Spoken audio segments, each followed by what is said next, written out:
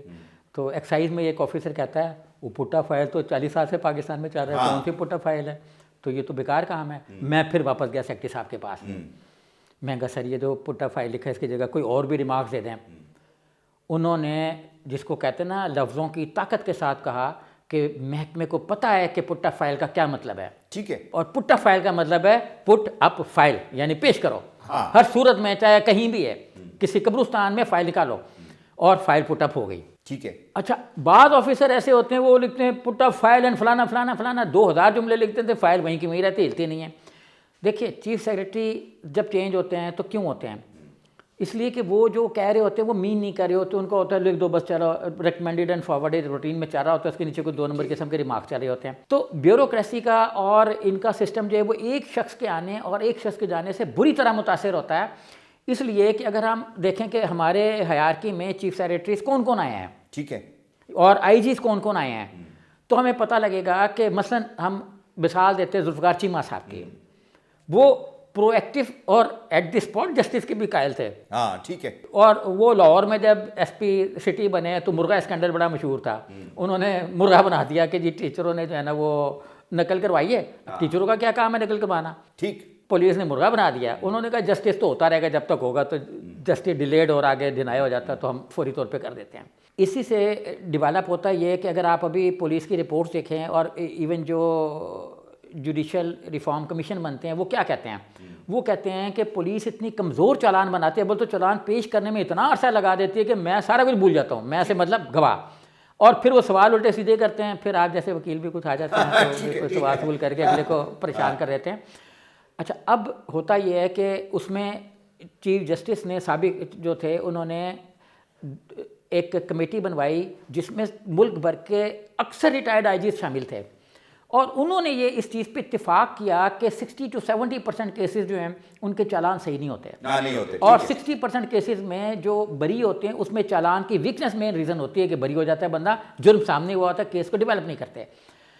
ابھی آپ دیکھیں کہ چالان پیش کرنا ہے 15 days میں 14 days میں, اتنی دیر میں تو تھانے کو یہ پتہ ہی نہیں لگتا کہ اس کی تفتیش میرے پاس ہے, وہ مطلب چائے پی کے فارغ ہوتا ہے تو پتہ لگتا ہے چالان پیش کرنے کا ٹائم ہو گیا ہے. ابھی سر آپ دیکھیں اتنا بڑا المیہ ہے کہ جسٹس کی بیس کیا ہے, تھانہ بیس ہے نا, اور سیکریٹریٹ کی یا کام کی کیا بیس ہے, سیکشن آفیسر بیس ہے, یا ایک سپرنٹینڈنٹ جو ریمارکس دے رہے ہیں نا الٹے یا سیدھے قسم کے, تو وہ اب تھانے میں انویسٹیگیشن کا جو بجٹ اس سال رکھا گیا ہے 2019-20 کے لیے, ٹوٹل بجٹ 155 بلین ہے, اور انویسٹیگیشن کا بجٹ ہے 54.5 کروڑ. کیا بجٹ ہے؟ اچھا یہ چند 100 روپے آتے ہیں جس میں وہ ایک جگہ سے دوسری جگہ گیا تو پیٹرول کے پیسوں میں یہ سارا انویسٹیگیشن خاک میں مل گئی. تو یہ سارے پیسے پولیس کی جو ڈسٹریبیوشن ہے فنڈنگ کی, یہ نیچے غلط ہے. ادھر سیکریٹریٹ میں اگر ایک آدمی آ جائے, جیسے میں نے کہا سمیع سعید آ جائے, جیسے ایک کوئی اور آدمی آفیسر آ جائے, تو وہ سارے نظام کو بدل کے ایسا کر دیتا ہے کہ مثلا جاوید محمود تھے چیف سیکرٹری صاحب, میرے ایک دوست تھے میجسٹریٹ, میں ان کے پاس گیا گھر میں, تو میں نے کہا ذرا نا یہ بچوں کی چیزیں ٹیسٹ کرتے ہیں. انہوں نے کہا آپ نے خبر نہیں پڑھی؟ میں کہا کیا خبر ہے؟ کہتا ہے لاہور کے 25 میجسٹریٹوں نے یہاں سے اپنا تبادلہ کرا لیا ہے. میں نے کہا تو انہوں نے کرا لیا تو کیوں کرا لیا, مجھے تو سمجھ نہیں ہے اس سے کیا ہوا. کہتا ہے کہ جب کوئی ڈی سی پیسے نہ لے, یہ میں اس کے ریمارکس کہہ رہا ہوں, جب کوئی ڈی سی پیسے نہ لے تو اٹ مینس کہ آپ کرپشن نہیں کر سکتے, اور میجسٹریٹ اس حد تک کرپشن کر ہی نہیں سکتا جب تک کہ اس سے اوپر کا عملہ اس سے ملا ہوا نہیں ہے, اس سے جوڈیشری اور وہ سیپریٹ نہیں ہوئی تھی. اور جاوید صاحب نے پیسے نہیں لیے, ٹھیک, تو ہم ڈی سی جو ہے نا میجسٹریٹ جو ہیں وہ سارے لاہور سے نکل گئے, 25 میجسٹریٹ سر, ہاں 25 میجسٹریٹ لاہور سے نکل گئے. اچھا جسٹس کھوسا کی پرسنالٹی جو ہے ان کے بارے میں مجھے بتائیں کہ جنرلی وہ بڑے ایک سین اور سمجھدار قسم کے جج ہیں, لیکن یہ جو انیشیٹو ہے how do you see his personality actually? دیکھیے بعض چینلز نے جو ہے نا وہ اس سارے معاملے کو کنفیوز کرنے کی کوشش کی کہ پہلا سوو موٹو. اب پہلا سوو موٹو تو یہ ہے ہی نہیں, کیونکہ سوو موٹو ہے ہی نہیں. اچھا اب سر یہ ہے کہ کھوسا صاحب جب اسٹوڈنٹ تھے تو یہ صرف پڑھتے تھے, اور جب باقی سارے فلمیں دیکھنے جا رہے ہوتے تھے ان کے کلاس فیلوز تو یہ اپنے کمرے میں ہوتے تھے. اور ان کا یہ واحد جج ہیں جنہوں نے اپنی زندگی میں اپنے تمام فیصلے خود لکھے ہیں. ٹھیک. ادروائز کئی جج ایسے تھے جو 3 سال تک فیصلے نہیں لکھتے تھے, اس لیے کہ لکھانا پڑتا تھا. بچے ایسے, ہاں جیسے نصرت صاحب تھے سپریم کورٹ کے, بڑے عرصے تک ان کے فیصلے پینڈنگ رہتے تھے. یہ وہ وائی جج ہیں جو لوگوں کو, جب وکیلوں کو جب یہ ٹریننگ دیتے تھے تو یہ ان کا یہ نقطہ نظر ہوتا تھا کہ جناب آپ فیصلہ لکھنا سیکھیں, فیصلے لکھنا سیکھیں. ان کے جتنے بھی شاگرد ہیں ابھی بھی سپریم کورٹ میں دین اینڈ دیئر وہ فیصلہ لکھوا دیتے ہیں اسی وقت. ٹھیک ہے, یہ ان کے فیصلے آپ دیکھیں نا, اب لوگ اس کو بھی شک کی نگاہ سے دیکھ رہے ہیں, فیصلہ اسی دن کیوں دے دیا. ہاں ٹھیک, یہ ان کی روٹین ہے. ہاں یہ ان کی روٹین بھی ہے, عادت بھی ہے, اور وہ فیصلوں میں ڈیلے کرتے ہی نہیں ہیں. اگر آپ ان کے فیصلے دیکھیں نا, جبھی تو وہ کہہ رہے ہیں کہ میں نے اتنے درجن ہزار مقدمات جو ہیں میں نے ایڈیشنل ڈیسیجن دیے ہیں, اس کی وجہ یہی ہے کہ ان کو فیصلے لکھنے کی ٹریننگ بہت ہے. ٹھیک ہے, اب یہ ہے کہ یہ چونکہ ٹرینڈ ہے, وکیلوں کو بھی یہ چاہتے ہیں کہ وکیل کوئی اس حد تک اچھا جج بن ہی نہیں سکتا جب تک کہ اس کو فیصلے لکھنے کی ٹریننگ نہ آئے. ٹھیک, دبا کے آنیسٹ ہیں, دبانے سے مطلب یہ ہے کہ رائٹ ڈیڈ آنیسٹ ہیں. اب میں کہہ دوں گا مردہ آنیسٹ ہیں تو مطلب بہت زیادہ آنیسٹ ہیں, ڈیڈ آنیسٹ ہیں. ٹھیک ہے, اور ان سے یہ جو توقع ہے یہ نہیں ہو سکتی کہ یہ کسی سائٹ پہ جائیں گے, یہ لا کو دیکھیں گے. اور سر کانسٹیٹیوشن پہ بڑی گرپ ہے. اب میں ایک لا سر آپ کو بتاؤں, لا کیا ہوتا ہے. جی 2 میں آپ کو لا کی مثالیں دیتا ہوں, بڑے دلچسپ قسم کی. ایک اخبار میں ہیڈ لائن لگی کہ ہائی کورٹ نے لفٹر غیر قانونی قرار دے دی ہے. اب ہائی کورٹ نے کیا ڈیسیجن دیا تھا کہ جو ڈی ایس پی یا ایس پی یا اے ایس پی نے کوئی لفٹر لیے ہوئے تھے وہ لے کے, ہاں وہ لفٹر نہیں اٹھا سکتا, وہ لفٹر کے ذریعے سے گاڑیاں نہیں اٹھا سکتا. گاڑیاں اٹھانا گورنمنٹ کا کام ہے. ٹھیک ہے, تو گورنمنٹ اپنے لفٹر پرچیز کرے اور گاڑیاں اٹھا لے. ٹھیک ہے. اچھا, اب قانون کے مطابق آ گیا گاڑیاں اٹھ رہی ہیں. اگر ہم اخبار کے لیڈ پر جائیں 10 سال پہلے جو لگی, تو اس کا مطلب ہے کہ گاڑیوں کی لفٹنگ ناجائز ہے. لیکن جائز ہے, کیونکہ قانون میں یہ کہ قانون بناؤ, اس کے مطابق چلو اٹھاؤ گاڑیاں. ابھی بھی سر جب یہ امینڈمنٹ لے آئے ہیں کہ جی جہاں پہ نہیں ہے وہاں پہ ایکسٹینشن آ جائے, اور آرڈیننس نافذ ہو گیا اور ایک وزیر صاحب مستعفی ہو گئے, وہ اب اس کا کیس بھی فائٹ کرنا شروع کریں گے. ہمارا پرسیپشن یہ ہے کہ اب لا آ گیا ہے, تو میرا خیال ہے کہ لا کے مطابق ہی فیصلہ ہوگا, کیونکہ کھوسا صاحب جو ہے نا وہ لا کے مطابق ہی فیصلہ کرتے ہیں. نہیں لیکن سر لا کے پیچھے جو اس کی نیت ہے دیٹ از ویری امپورٹنٹ, کہ جب آپ کوئی لا کی انیکٹمنٹ کرتے ہیں تو آپ کا مقصد کیا تھا. بدنیتی تو نہیں تھی کوئی, آپ کے جو ایسے ایکشن جو غیر قانونی تھے آپ نے اس کو پروٹیکشن تو نہیں, this can be a sensitive issue. اچھا, یہ لا میں چلتا تو بہت ہے کہ بدنیتی, آپ کا موٹیو کیا ہے. ہاں بدنیتی اور موٹیو. اب یہ اللہ تعالیٰ نے کہا ہے کہ اعمالوں کا دارالمدار نیتوں پر ہے, اور نیتیں میں جانتا ہوں. نظر آ رہے ہیں ایک دن میں جب کریں گے نیتیں میں جانتا ہوں. اچھا, کھوسا صاحب کے بارے میں جنرلی پرسیپشن یہ ہے کہ کرمنل سائڈ پہ ان کا بہت ان کی ایکسپرٹیز ہیں, ساری عمر انہوں نے پریکٹس کی. لیکن سر بہت کم لوگوں کو یہ پتہ ہے کہ جو ہمارا کانسٹیٹیوشن ہے اس پہ کھوسا صاحب کی گرپ بہت زیادہ ہے. لائک میں اس کی ایگزامپل یہ دوں گا کہ لائک غلام اسحاق خان جب صدر تھے تو ایک ایسی کمنٹری تھی جو کہ کانسٹیٹیوشن پہ کھوسا صاحب نے لکھی ہوئی تھی, ان کے آفس میں ہر وقت موجود ہوتی تھی, اور انہوں نے کھوسا صاحب کو خود بتایا کہ آپ کی لکھی ہوئی کمنٹری جو ہے اس کو میں کنسلٹ کر دوں. کانسٹیٹیوشن پہ انہوں نے پڑھایا ہوا ہے, کانسٹیٹیوشن پہ کتابیں لکھی ہوئی ہیں, اور شاید پاکستان میں بہت کم لوگ ایسے ہوں گے جن کی ایکسپرٹیز کانسٹیٹیوشن پہ اتنی ہوگی جتنی کھوسا صاحب کی ہے. جی ہاں بالکل, کھوسا صاحب جو ہیں وہ یہی نہیں ہے, بلکہ جو ایون ان کی کتابیں بھی اگر آپ پڑھیں گے تو انہوں نے اس میں لا کو وہاں پہ ڈسٹرب کیا ہے جہاں لا کسی کے ہاتھ میں ٹول بن جائے اس کو پینلائز کرنے کا. ٹھیک ہے, جیسے پولیس کے لیے کوئی قانون بن گیا تو پولیس اس کو اس سے میسو پیمانے پر جو ہے وہ جبر کا ماحول قائم کر دے. ایک بات کر رہا ہوں میں, یہ انہوں نے ایک اپنے لا میں ایک لا کو اڑایا ہے.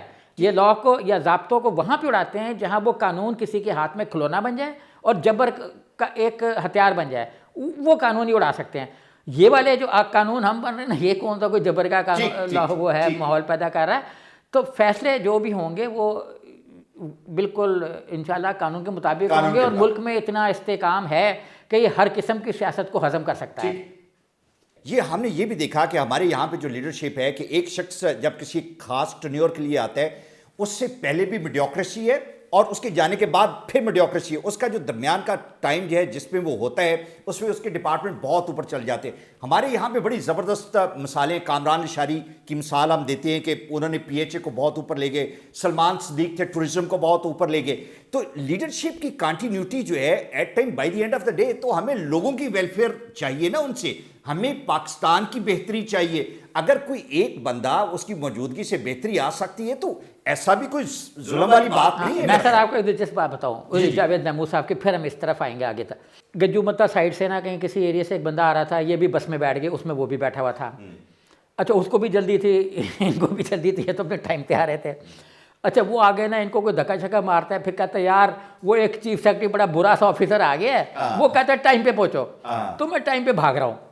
اچھا وہ جناب ٹائم پہ بھگا آیا. ان کو پتہ لگا راستے میں کہ وہ سیکریٹریٹ میں ایک کلرک ٹائپ آفیسر وہ ہے کہ مطلب ایک نچلی سیٹ پر ہے. تو سی ایس صاحب اس کے کمرے میں گئے، انہوں نے اس کو اپریشیٹ کیا جو وہ اول فول بکتا رہا تھا سی ایس کے خلاف، وہ تو ایک طرف ہے، ٹھیک ہے. وہ اس کے کمرے میں گئے کہ آپ ٹائم کو اوبے کر رہے ہیں. اب سر دیکھیں ہمارے ہاں یہ ہوتا ہے کہ ایک آدمی بھی اگر اوپر آ جائے تو ٹائم کی اوبیئنس شروع ہو جاتی ہے. نہ آئے تو آپ سیکریٹریٹ میں جا کے دیکھیں، شہباز شریف کا دور تھا، ایک افسر اگر آپ کو مل جائے سیکریٹریٹ میں اپنا ان کے اس والے ٹائم میں جو پچھلا گزرا ہے، تو میں پرائڈ آف پرفارمنس اپنی طرف سے جو دے سکتے چھوٹا ہوتے ہی نہیں تھے، کیونکہ 6 بجے تو جاتے تھے رائے ونڈ.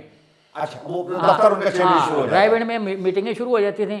آپ کسی بھی سیکریٹری کو دیکھ لیں، اٹھا کے دیکھ لیں. میں نے ملنا تھا وہ جو بعد میں سیکٹری اسمبلی لگ گئے تھے ان کو، شہباز شریف کے ٹائم میں ویسے انہوں نے نیندریں آرام مطلب نہیں سر نہیں، لوگوں کی صحت کو بڑا انہوں نے افیکٹ کروایا. ٹھیک ہے. صحت کو جب ان کی ہائی کورٹ نے ان کی گورنمنٹ کو سپریم کورٹ نے سسپینڈ کیا نا نواز شریف ان کی جو الیکشن میں، سب سے زیادہ جو خوش عملہ ہوا وہ ڈرائیور تھا. ہاں ٹھیک ہے. آفیسر نے تو گاڑی میں سونا ہے، لوگ بیمار ہو گئے، لوگوں کے سائیکولوجیکل پرابلم ہو گئے، فیملی لائف افیکٹ ہونا شروع ہوگی. ادھر سے صبح 6 بجے بلا لیتے تھے، ادھر سے رات 12-1 بجے تک کام کرواتے تھے. افسر نے تو گاڑی میں سونا ہوتا ہے نا.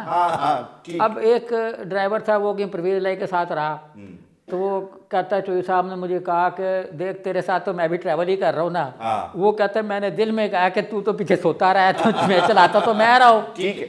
تو جب کوئی بندہ جو ہے نا آفیسر اس طرح سے ہو نا، تو سارے جو ہے نا وہاں چلے جاتے ہیں. اب کوئی آ جائے وہ کہ جی 8 بجے آپ نے بیٹھنا ہے، 8 کا مطلب 8. تو میں نے ایسے دن بھی دیکھے جب مجھے بعض سیکٹر نے کہا آپ 8 بجے صبح آ جاؤ. اٹھتے کتنے بجے ہو؟ میں نے کہا 6 بجے. انہوں نے کہا اچھا پھر 8 بجے آ جائیں، ہم بیٹھے ہوں گے. اب اگر آپ جا کے دیکھیں تو کوئی ملے گی نہیں آپ کو، کوئی سیٹ پہ نہیں ملے گا، پریشان حال ملے گا. سر ایک فائنل چیز جو میں پوچھنا چاہتا ہوں کہ جب ہم جو انسٹیٹیوشنز ہیں، ادارے ہیں، ان کے جب لیڈرشپ سلیکٹ کرتے ہیں تو کیا ہم اس چیز کا خیال رکھتے ہیں کہ ان کے اندر وہ ٹیلنٹ اور ابیلٹی اور قابلیت ہے کہ وہ اس ادارے کی کارکردگی کو بہتر کریں گے یا کنٹینیو کریں گے، یا ہم برائے نام seniority doesn't mean they have that talent and ability.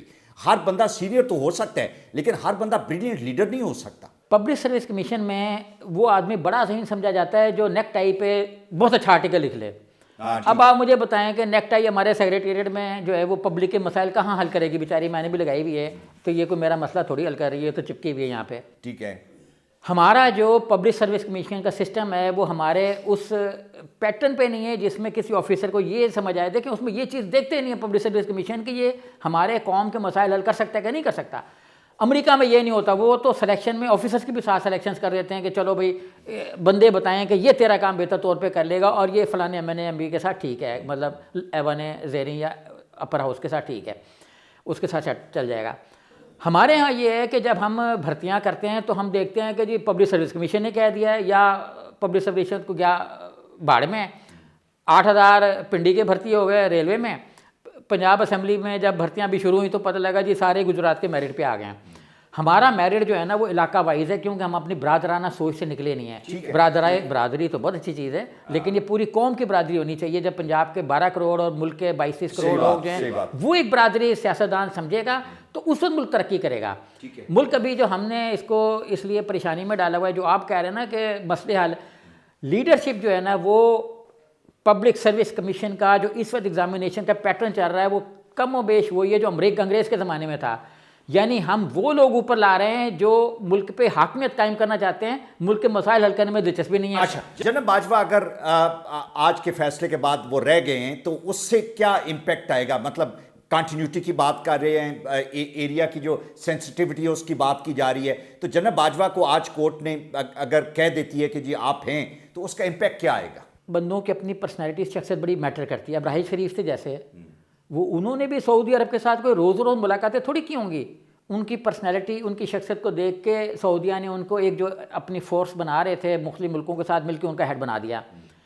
اسی طریقے سے ان کا بھی چائنا کے ساتھ، امریکہ کے ساتھ، اور مڈل ایسٹ کے ساتھ ہاں ٹاپ لیڈرشپ کے ساتھ اچھی کیمسٹری ہے, کیمسٹری ہے, ایک تو comfort وہ level ہے. انہوں نے ڈیولپ کرنے میں کامیاب ہو گئے. اب یہ وقت ایسا نہیں ہے کہ ہم ڈیولپمنٹ کے پروسیس سے گزرے ہیں. ہاں ٹھیک ہے, ہم 6 مہینے نیا چیف آ کے 6 مہینے ضائع کر دے کہ وہ ایل او آئی بجائے اس کے کہ ہم کوئی را ہینڈ رکھ کے, نہیں میں یہ نہیں کہہ رہا کہ ہمارے کور کمانڈر جو ہیں وہ, میں اب یہ اپنے اور آپ کے بارے میں بات کر رہا ہوں جی جی کہ میرے جیسا آپ کسی عہدے پہ رکھ لیں گے یا یہاں رکھ لیں گے تو وہ پہلے سیکھنے میں 6 مہینے گزار دے گا. ٹھیک ہے ٹھیک ہے. جو آرمی میں ہے وہ کم و بیش تھوڑا سا ڈفرینس ہوتا ہے, لیکن ڈفرینس آتا ہے آؤٹر لک کا, کہ ہمیں اس وقت جو ہے نا مثلا انڈیا نے 4 ملکوں نے آپس میں اتحاد قائم کیا کہ ہم چاروں سیکیورٹی کونسل کے مزید ممبر بن جاتے ہیں, انڈیا, برازیل اور جرمنی اور جاپان.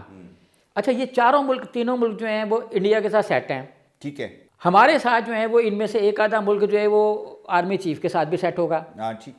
اب اگر ہم کور کمانڈر جتنے بھی ہیں اور آرمی چیف میں, ان میں ایک فرق ہوتا ہے کہ آرمی چیف کا انٹرنیشنل آؤٹ لک وہ ڈیولپ ہو جاتا ہے. کور کمانڈر کا شاید کسی چائنا کے صدر کے ساتھ اس طرح کا ایکسپوجر نہ ہو, امریکہ کی اس وقت ہمیں ایکسپوجر کی ضرورت ہے. میں یہ نہیں کہہ رہا کہ مطلب وہ کیپیبل نہیں ہے, وہ بھی سارے کیپیبل ہو سکتے ہیں, لیکن وہ جو ٹائم ہے وہ کروشل ہے کہ شاید ان کا اس طرح کا. اس میں ہم ایک لفظ استعمال کرتے ہیں نا, فرسٹ امنگ ایکولز, تو یہ فرسٹ امنگ ایکولز ہیں. ٹھیک ہے sir, thank you very much for your time.